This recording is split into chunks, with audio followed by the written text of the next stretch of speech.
Why are people leaving the Democrats?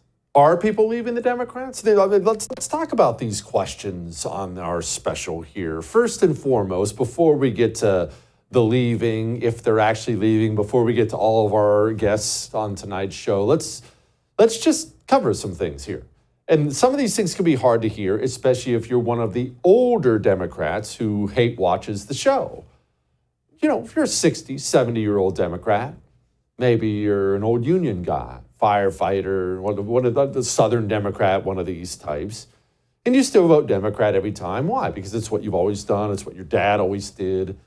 And I know you've been noticing, you've been trying to ignore it, but you've been noticing what's happened to your party. And I'm not trying to tell you to fall in love with the Republicans. So let's just cover, what does the Democrat Party of now stand for? Not what your daddy voted for, not what you voted for your whole life. He was a good union guy. No. Nope. Set aside that. Let's focus on reality. Let's focus on what they stand for now. They stand for crime, first and foremost. Crime. Did you know the NYPD has the lowest number of cops since 1990? 30 years. Why? Well, because St. George Floyd died. A drug dealer died of a drug overdose. And Democrats all across this country, elected Democrats in the media, jumped on it as an opportunity to do what they'd always wanted to do. Destroy police work, open up the jails. Remember, they're not soft on crime. They're pro-crime. Democrats are pro-murder. They're pro-rape. They're pro-thievery. Jesse, that's too far. Do you think these prosecutors don't know what the rapist is going to do the second they turn him out of jail? Of course they know. That's why they let him out of jail. Stop being naive. Democrats love rape and murder. Now, why? Well, rape and murder cause angst, chaos in a society, and chaos in a society is the fertile soil where communism grows. If you make things bad enough, people will cling to the government and beg them for more help. This is a strategy. Communists have used it forever. If you're a Democrat, you're pro-crime, you're pro-rape, you're pro-murder. And look, Lori Lightfoot had destroyed the city of Chicago with crime, and the Democrats in Chicago were so upset about it, they ran out and voted in this guy. You're not condoning looting. I'm saying that people are acting out of desperation. We don't want a society that is acting out of desperation, but you have to pay attention to the cries that people have. So you're not condoning looting.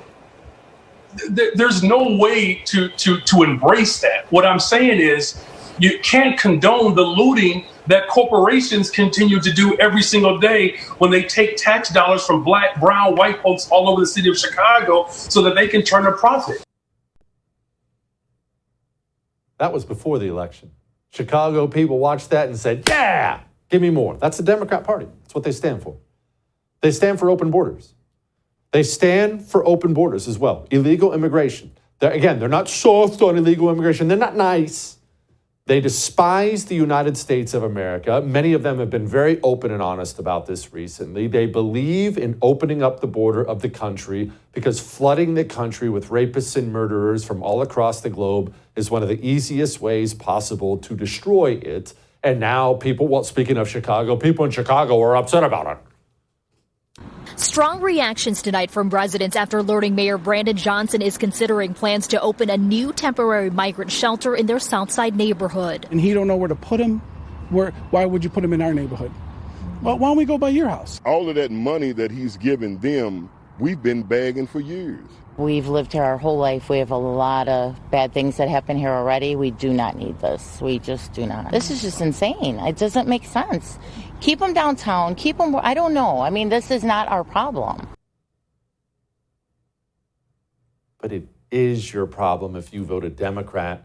In fact, you deserve it if you voted Democrat. If you voted Democrat, I hope they put that shelter of illegal alien criminals right next to your home because you deserve it. And speaking of what you deserve, are you a white person who votes Democrat? What are you thinking? Whether you're one of these liberal elite types or one of the auto worker guy, I'm a union guy, I'll vote Democrat. You understand that they hate you now? They not only hate you, They advertise it. They broadcast it everywhere they go. And what do you think? What do you hear when you watch montages like this?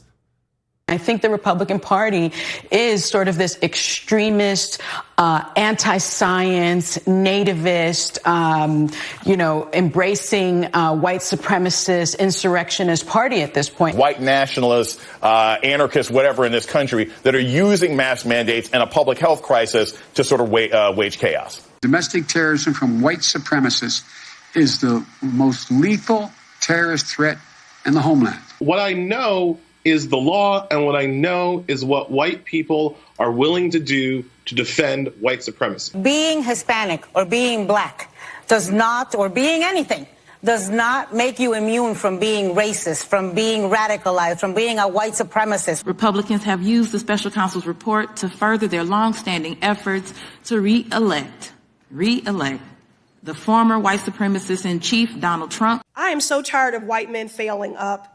This lack of accountability is a shameful, inadequate, and deeply unsatisfactory, and it is re-traumatizing. I'm a union guy. I vote Democrat. My daddy did. Your daddy's dead. That's what you vote for now. You vote for self-hatred. That's what you vote for now. The whole party advertises it. You know what else you vote for? I'm a retired firefighter. I've always voted Democrat. Congratulations, you voted for Dick Levine. Hello, I'm Admiral Rachel Levine. Climate change is having a disproportionate effect on the physical and mental health of black communities.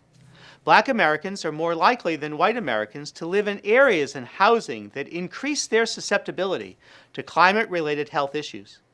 And 65% of black Americans report feeling anxious about climate change's impact.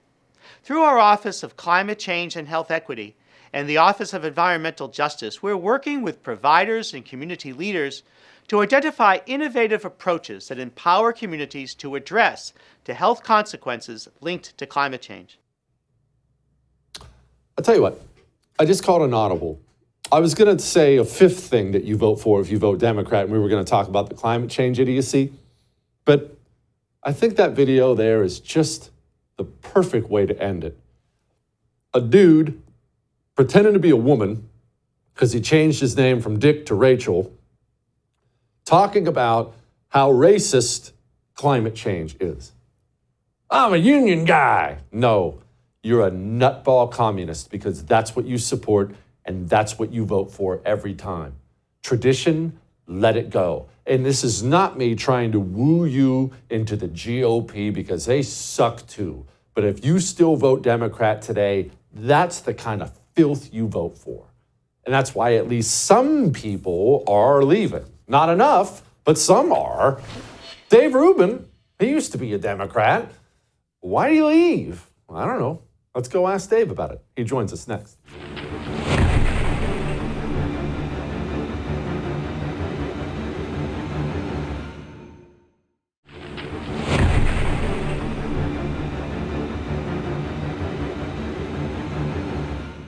Today's progressivism has become a faux moral movement hurling charges of racism, bigotry, xenophobia, homophobia, Islamophobia, and a slew of other meaningless buzzwords at anyone they disagree with. The battle of ideas has been replaced by a battle of feelings, and outrage has replaced honesty. Diversity reigns supreme as long as it's not that pesky diversity of thought. This isn't the recipe for a free society, it's a recipe for authoritarianism. For these reasons, I can no longer call myself a progressive. I don't really call myself a Democrat either. I'm a classical liberal, a free thinker, and as much as I don't like to admit it, defending my liberal values has suddenly become a conservative position. So if you think people should be able to say what they think without being punished for it, that people should be judged by their behavior, not their skin color, and that people should be able to live the way that they want to live without government interference, then there's not much left on the left for you. Oof. I hadn't seen that video in ages. I almost forgot Dave used to not have a beard. I don't even feel like I know him anymore. Joining me now, my friend Dave Rubin, host of the Rubin Report. Dave, what were you like besides the no beard thing, which was weird, what were you like back then? I've never known you. I didn't know you back then. What were you like back then when you were on the left? Well, first off, Jesse, much like you, I'm more beard than man now. The beard has taken over. Oh man, you guys are really busting out clips from the old days. Yeah, I was on the far left. I would say bananas left, if I want to be technical. Young Turks Network, that was a long time ago. That's sort of where I got my original political chops online, 2013 to 15. And I saw there, I'm very appreciative that I was there because I saw there what so many of us see now with the left. There was a constant screaming that everybody was a bigot and a racist and a transphobe and Islamophobe and everything else. And there was very little argument. You didn't really have to make an argument. It was just, oh, you're a bigot. You know, who's on Fox? They're a bigot. Who's on, you know, who's talking to who? They're a bit racist and the rest of it. And one day, you know, it sort of almost sounds cliche. But one day I just kind of was sitting there and the math didn't really work in my head. I thought, man, it can't be possible that every single person that we disagree with is a bigot and a transphobe and a racist. And these guys are just so right. We're all just so right about everything because quite frankly, I didn't think that these people were all that bright after spending a lot of time around them. And then, you know, the shocking part to me was that when I started talking to conservatives, it wasn't shocking that I had some disagreements, which now have become very, very narrow, I would say.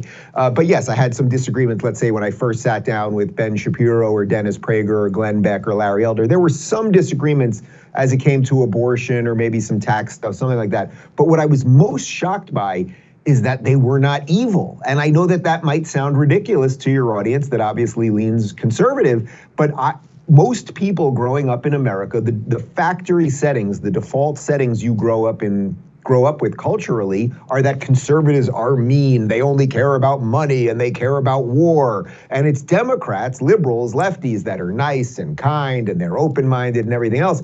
And ironically, it's actually completely the reverse. I would welcome anybody to try to go to a house party, go to a dinner party that is hosted by some progressives and say something that they disagree with. Say that you're for, I don't know, a 4-month abortion ban and see how they take it. Now go sit down at a dinner party with some conservatives. You can say whatever you want and they might chuckle at you, they might want to debate you about it, but they will treat you with respect and decency almost every single time. And I think the fact that I saw that early on is kind of what led to my success. And just one other thing, I think at this moment that we're at, where we're seeing so many people across the spectrum break away from the left, I'm seeing a lot of people just repeat the things that I said, you know, say 5 or 7 years ago. But let's not forget, I'm not the first guy that did it. Ronald Reagan once famously said, I did not leave the Democratic Party left me. So everyone goes through their awakening, and it's very few people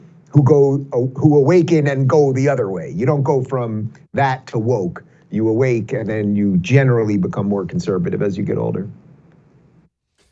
Dave, I have this thing with my sons. I have these teenage sons, and they steal my food. And I like it, and they know I like it, but I have to pretend like I don't. So whenever it happened to me this morning, whenever I catch my oldest son stealing my chips, I will automatically yell, "Don't touch those. I'm going to break your fingers." And all he does is snicker, and he keeps eating the chips. I responded that way because I know it's just a natural response, but I didn't actually feel that way. I asked the question this way because you said all these people you sit with, it's always racist and Nazi and homophobe and things like that. Do they honestly feel like that? Or is it just this programmed response? They feel like if a Republican is brought up in any way, I've got to call him a racist or something like that. Is that something they genuinely think, or is it just programmed?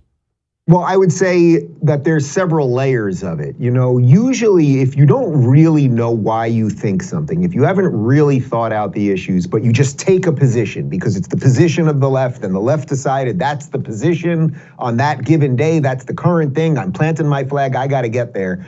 Usually if someone confronts you on that, the reason you go so over the top in the anger or the response or the name calling is because you don't want to get in a nuanced debate about how you came to that conclusion as to whether it's, again, abortion or death penalty or taxes or whatever it might be.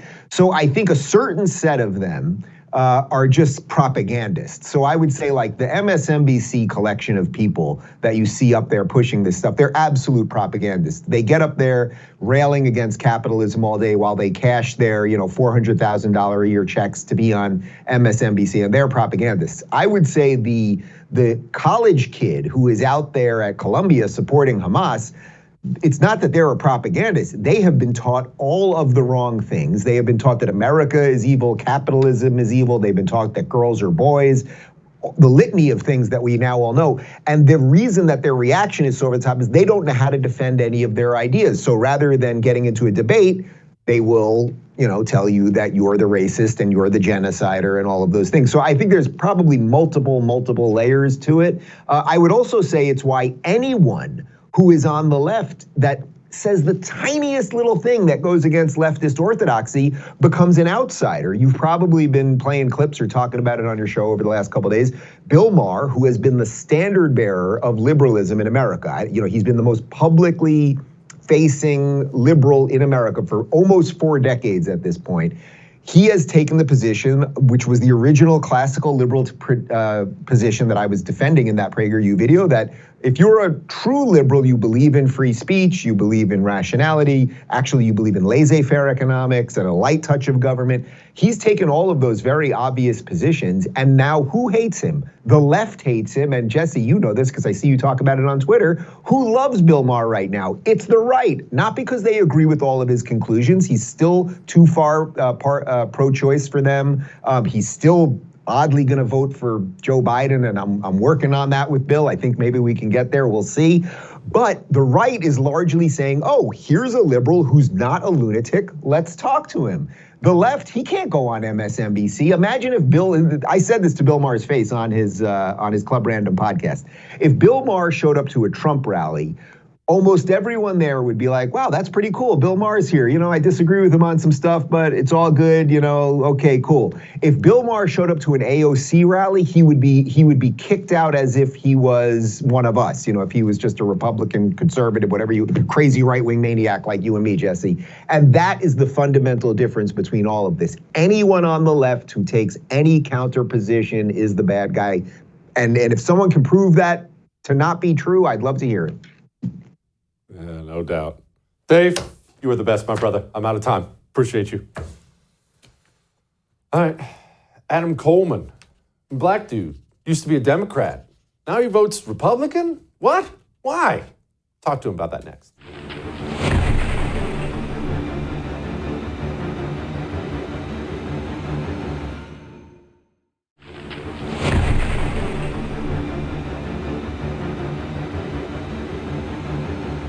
If you have a problem figuring out whether you're for me or Trump, then you ain't black.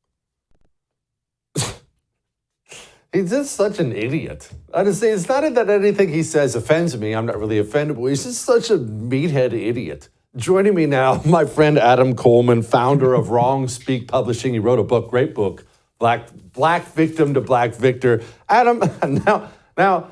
I'm not black, so maybe you're the one I should probably ask the question to. Whenever I see Joe Biden talk about anything, including black issues, it doesn't offend me. I just think, what a friggin' moron. I think the same thing.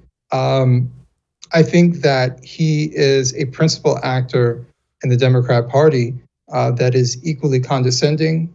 Today I've gone as far as just plain out saying that he's racist. And he's the worst type of racist because he says these things like he pretends to be our friend, when really he's doing everything possible to hold us back, to remind us of, past traumas or supposed traumas that we're enduring because of our existence. So I think he's a terrible friend because he's not meant to be our friend. He has no interest in being our friend, just like he has no interest in being the friend of the middle class in America. Joe Biden's out to serve himself and the people that he reports to.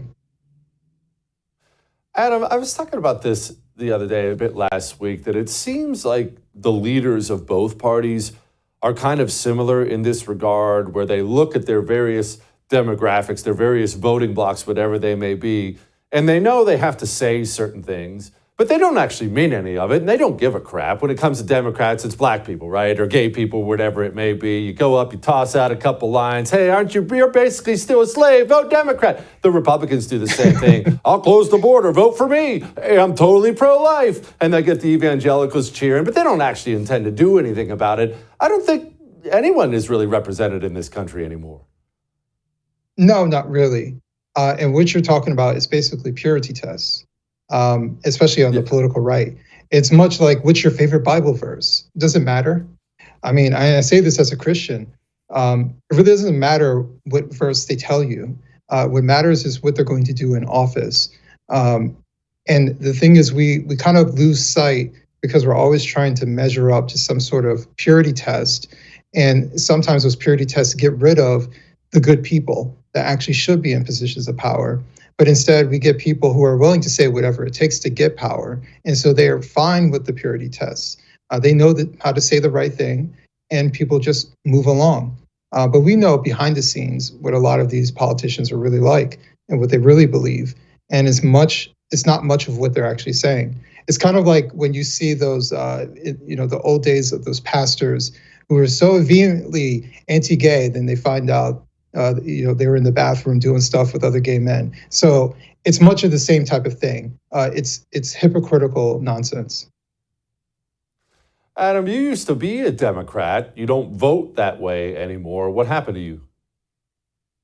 The Democrats left me more than I left them. But I did make a conscious choice to disengage from the Democrat Party to become an independent.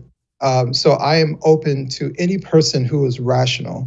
I am open to people who are liberal-minded in the classical sense. And what I'm finding is that the liberals tend to be more on the center right than on the center left, unfortunately. And I think much of the center left has been abandoned by the Democratic Party to cater to progressives and communists, to be honest with you. They're wholly illiberal. And they even get old kooks like Joe Biden to say stuff like gender-affirming care as if he knows what he's talking about. So this has been a big issue. But if I wasn't sure about leaving the Democrat Party before the lockdowns, I am vehemently not voting for the Democrat Party anytime soon because I don't see any major change coming for the party in quite some time. I'm definitely not voting for anyone who was involved in locking us down with non-scientific nonsense and closing black businesses, closing middle-class businesses, small businesses, and leaving the billion-dollar corporations unharmed. Amazon, Target, and everybody else can still operate, but you can't go into your local clothing store. You can't go into your local market, but hundreds of people can go into Walmart and shop for food. How does this make sense? It doesn't. It's because they're catering to the top 1%. And I just see one particular party that has abandoned the middle class, abandoned the working class. A third of small business is gone in this country. It's unbelievable. All right, let's talk about leaving the Democrat Party specifically, since that's kind of the central theme on the show. Adam, I see a realignment happening right now with, honestly, both parties. Both parties are figuring out exactly who they are, who they want to be, and people are moving around based on what those decisions are. Every single election cycle, I watch the GOP convince themselves that this is the year that black Americans are going to abandon the Democrat Party, and every year, and it never happens. It never actually happens at all. You'll have a little shift here or there. Is it happening now? Or are the conditions, especially with all the illegals they're putting in black neighborhoods, is it causing black people en masse to walk away, in your opinion? I realize you're not the spokesman for all black people, but do you get that sense? So I think the biggest mistake that Republicans can make is thinking that more black people stepping away from the Democratic Party means that more black Americans are going towards the Republican Party. And there is a third option, and it's not libertarians. Sorry, libertarians. It's stay home. Voter apathy is a real issue. It's a real thing. And so people will just become disinterested. The people who might, take them a lot of effort to get up and go out and vote will just say, you know what, screw this, I'm staying home. Because the Democratic Party doesn't represent me anymore. And I don't know anything about the Republicans, or the Republicans don't come to my neighborhood and speak to me. And I know that polling is coming out showing more Black Americans are in support of Trump. But the Republican mistake, once again, is thinking that Trump equals the Republican Party support. And it means support for Trump. So those are two different things. So once Trump is out of the picture, the Republican Party has to look at itself and figure out what it wants to be. And I think something that I don't know if a lot of people are thinking about, in basically 4 years, Trump is basically out of the picture. Even, if he wins, he's lame duck president, he'll be out of the picture. So then it'll be up to the Republican Party to figure out what it wants to be. And I think that there's jockeying for a power grab. And I think a lot of it is back to the old closed tent, small tent mindset of the Republican Party that's not interested in going into the cities. It's not interested in trying to get some sort of minority vote. It just wants lower taxes. It wants more country club benefits, and it wants more evangelicals. It wants the evangelicals to have way more of a say than they do now. And right now, the Republican Party is still the party of Trump.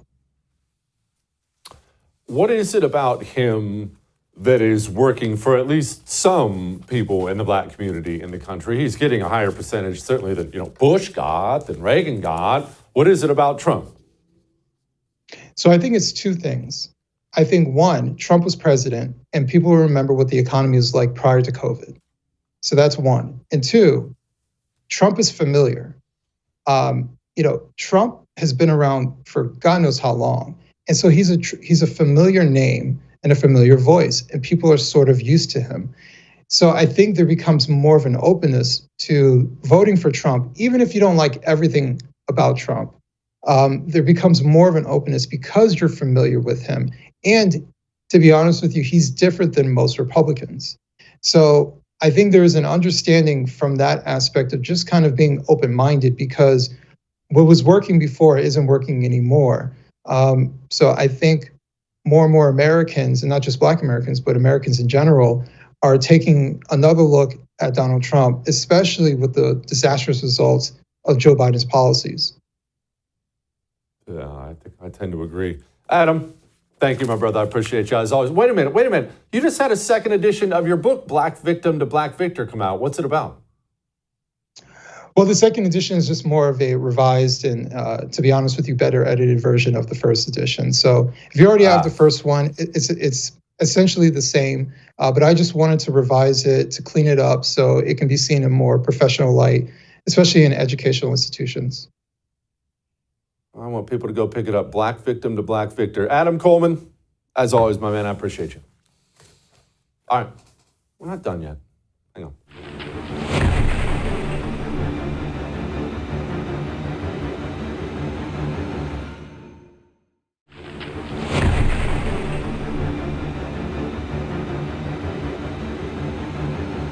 Think about this for a moment. We now live in a country, the year 2024, where dudes beat up women in sports regularly.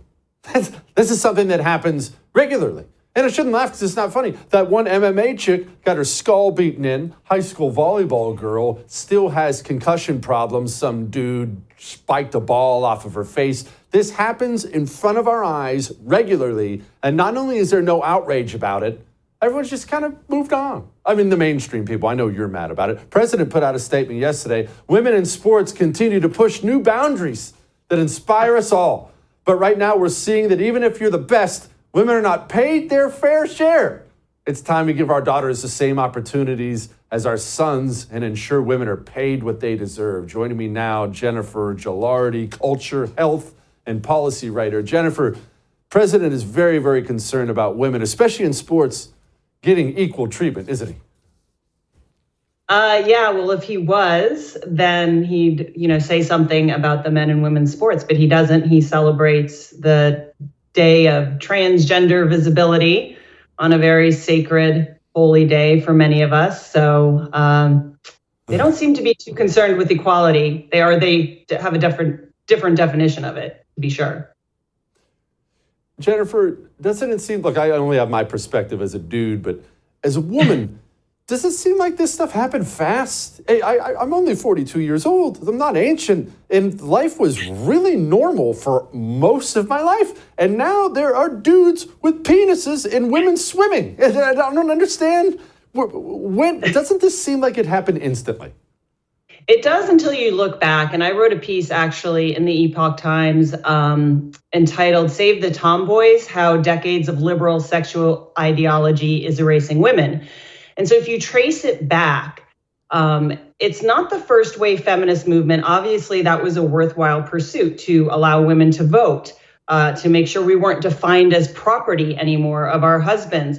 But it was really that third wave feminism that no longer celebrated women for being women and our unique capabilities and being mothers and wives and having the ability to go in the workforce. But it really...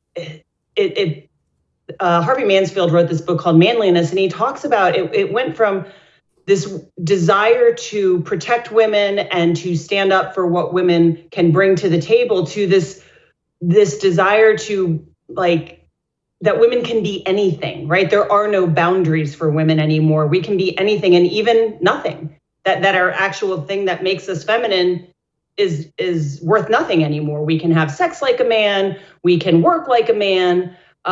So it's this kind of progressive ideology of there are no boundaries. There is no truth. I just saw a Twitter post of Catherine Mayer, I think her name is, the new CEO of NPR, saying something about there are many truths. And well, there's not many truths. There is one truth, and then there are personal experiences and personal stories. And I am now probably fulfilling every stereotype of a single woman with my cat in the background. Sorry. No. I knew that was going to happen. You just stay where you are. Your cat is more than welcome to join the broadcast, and if it has anything to add, it is welcome to do so.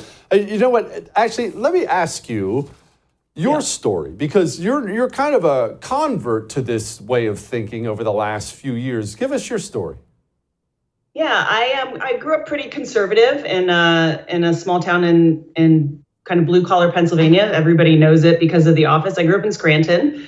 My grandfather was a coal miner, and my dad was kind of a star football player at Penn State and went into insurance. Very typical middle class, maybe upper middle class at that point. Like, we'd probably be considered poor at this point,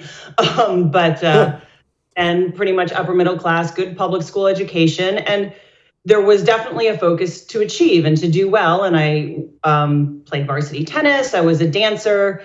Went on to a very conservative school in the South in Virginia. But I think part of me was kind of on this active pursuit of fulfillment. Like, I was seeking something and I wasn't finding it in the outside world, but I kept going there for it.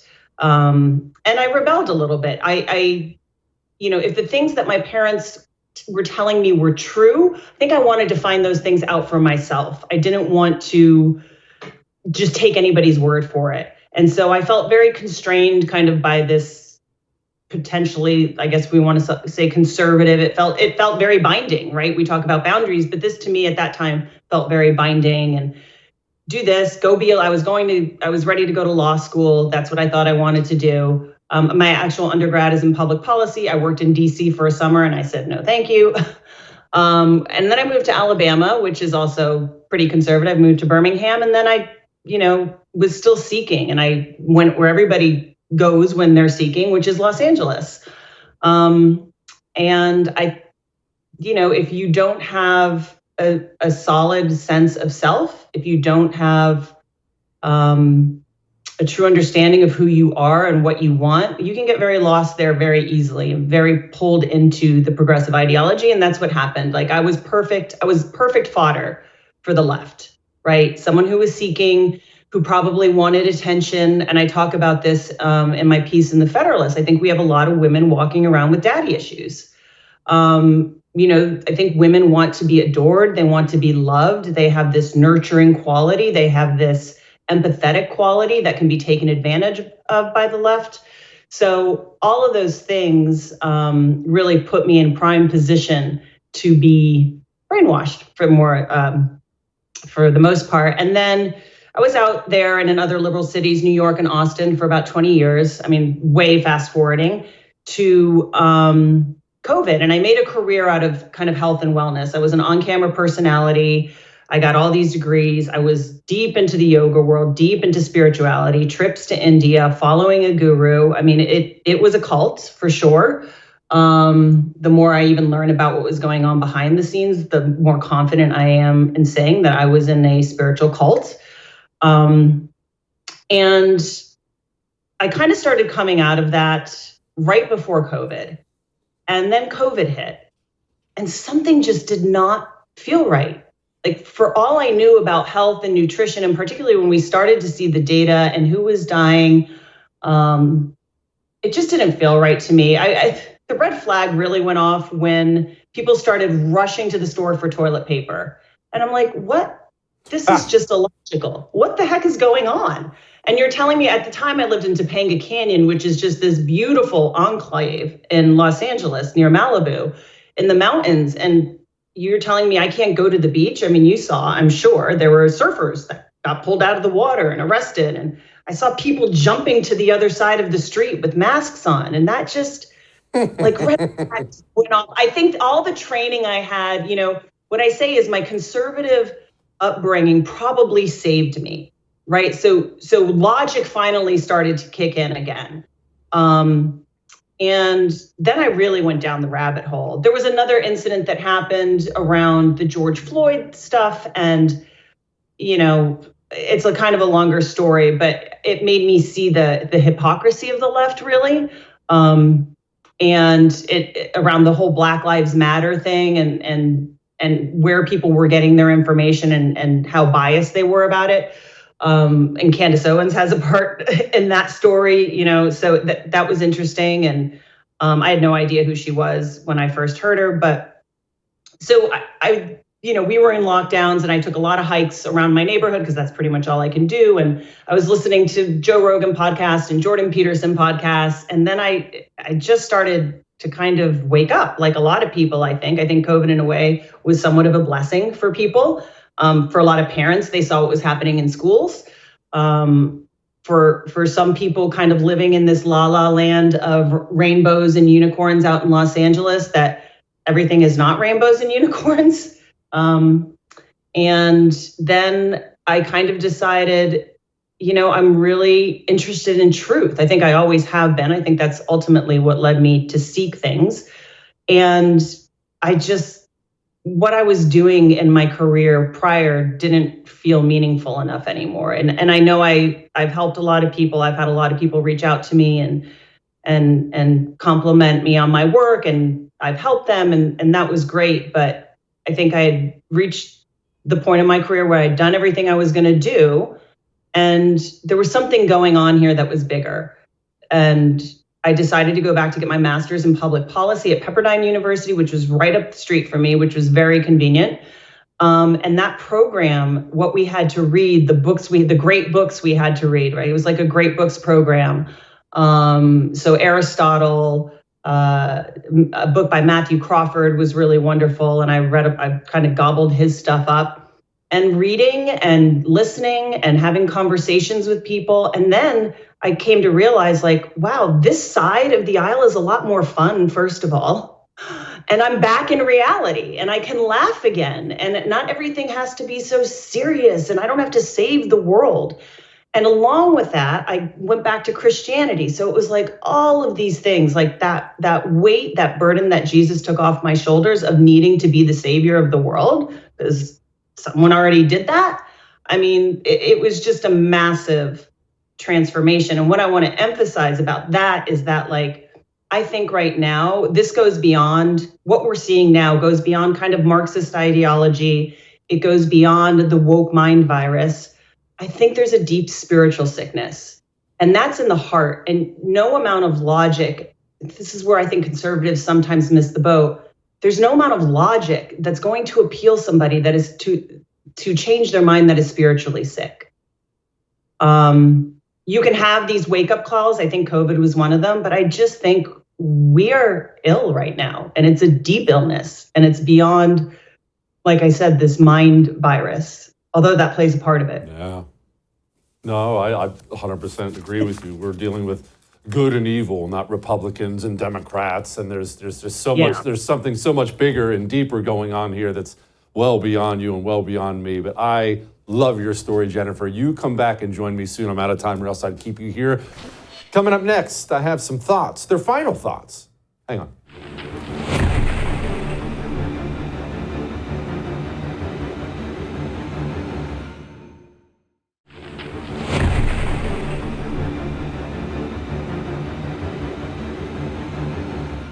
Look, people are leaving the Democrat Party. They are.